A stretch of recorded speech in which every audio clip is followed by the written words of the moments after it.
Hormuz থেকে একবার নয়, পরপর 2 বাংলাদেশি জাহাজ ফিরিয়ে দিয়েছে ইরান। কিন্তু কেন? বাংলাদেশ তো ইরানের মিত্রদেশ, তবুও কেন এমন বৈরী আচরণ? উত্তর খুঁজতে পুরনো ঘটনায় ফেরা যাক। বিশ্ব রাজনীতির দাবার চালে যখন মধ্যপ্রাচ্যের আকাশ বারুদের গন্ধে ভারী হয়ে উঠছে, তখন 7 সমুদ্র 13 নদীর ওপারের এক শান্ত বদ্বীপের নীরবতা আজ বড় বেশি উচ্চকিত। 28 ফেব্রুয়ারির সেই অভিশপ্ত ভোরের আকাশ চিরে যখন ইসরায়েলি ও মার্কিন যুদ্ধবিমানগুলো পারস্যের মাটিতে আগুন ছড়িয়েছিল, তখন থেকেই শুরু হয়েছিল এক নতুন দহন। যে দহনে কেবল ইরানের সীমানায় আবদ্ধ থাকেনি, তা ছুঁয়ে গেছে বাংলাদেশের কূটনৈতিক অন্দরমহলেও। কিন্তু সেই দহনে বাংলাদেশের পররাষ্ট্রনীতির যে কঙ্কালসার রূপটি বেরিয়ে এসেছে, তা রীতিমতো পিলে চমকানো। তাই প্রশ্ন উঠছে, বাংলাদেশ কি তবে সাহসের অভাবে ভুগছে, নাকি মেরুদণ্ডটি কোথাও বাধা পড়ে আছে? ইরান ইসরায়েলের যুদ্ধের এই দাবানলে বাংলাদেশ যে প্রতিক্রিয়া দেখিয়েছে, তা যেন এক গোলক ধাঁধা। একদিকে আমরা উপসাগরীয় দেশগুলোর সার্বভৌমত্ব নিয়ে চিন্তিত, অন্যদিকে খোদ ইরানের উপর যে নগ্ন আগ্রাসন চলল, তা নিয়ে আমাদের মুখে কুলুপ। এই যে বেছে বেছে নিন্দা জানানোর সংস্কৃতি, একেই রাজনৈতিক বিশ্লেষকরা বলছেন কূটনৈতিক দেউলিয়া দশা।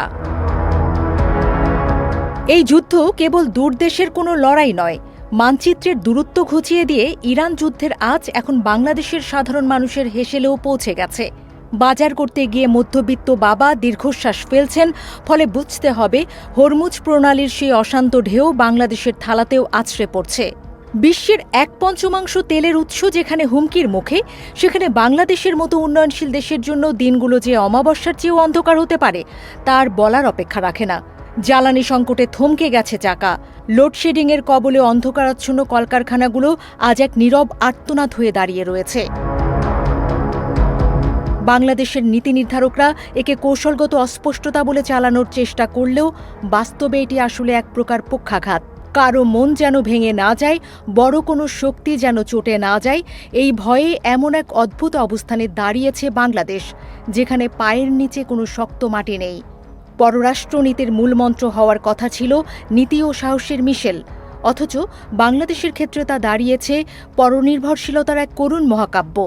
পশ্চিমে দেশের পোশাকের বাজার, মধ্যপ্রাচ্যে আমাদের প্রবাসীদের রক্ত পানি করা রেমিটেন্স, এই সব কিছুর কাছেই কি তবে বিবেক আজ বন্দী?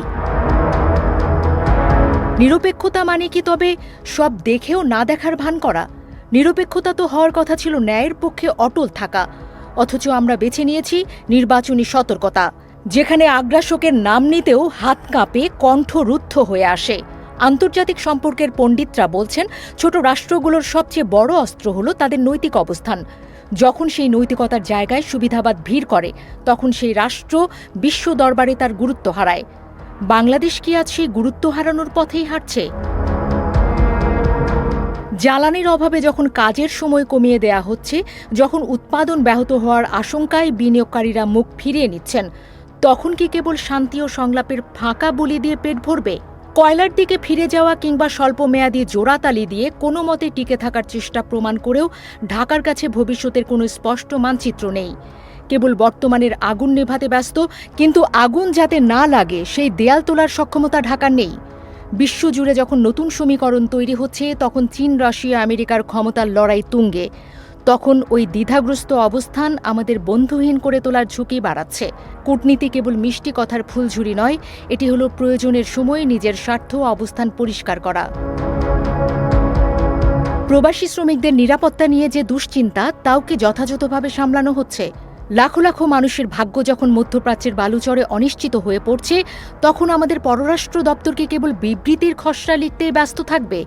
জাতিসংঘের শান্তিরক্ষা মিশনে দেশের গৌরবের ইতিহাস আছে, কিন্তু সেই গৌরব কি আজ বর্তমানের এই দ্বিধাদ্বন্দ্বের আড়ালে ম্লান হয়ে যাবে না?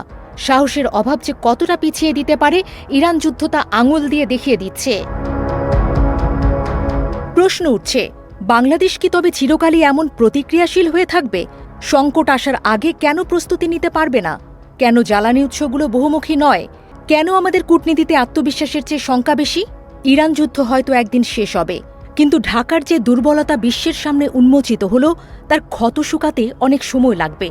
এটি কোনো বিচ্ছিন্ন ঘটনা নয়, এটি দীর্ঘদিনের ভুল কৌশলের এক অনিবার্য ফলাফল। বাস্তববাদ মানে এই নয় যে আপনাকে সবসময় মাথা নিচু করে থাকতে হবে। প্রকৃত বাস্তববাদ হল প্রতিকূলতার মাঝেও নিজের স্বকীয়তা বজায় রাখা। বাংলাদেশ আজ সেই স্বকীয়তার সংকটে ভুগছে। যা আমরা ভারসাম্য বলছি, বিশ্ব তাকে সিদ্ধান্তহীনতা হিসেবে দেখছে। সময় এসেছে আয়নায় নিজের চেহারা দেখার। এই যে আত্মবিশ্বাসের ক্ষয়, এই যে অসংলগ্নতা, এ থেকে বেরিয়ে আসার পথ খুঁজতে হবে এখনই। অন্যথায় আগামীর কোনো বড় ঝড় হয়তো আমাদের অস্তিত্বের ভিত্তিকেই নাড়িয়ে দেবে।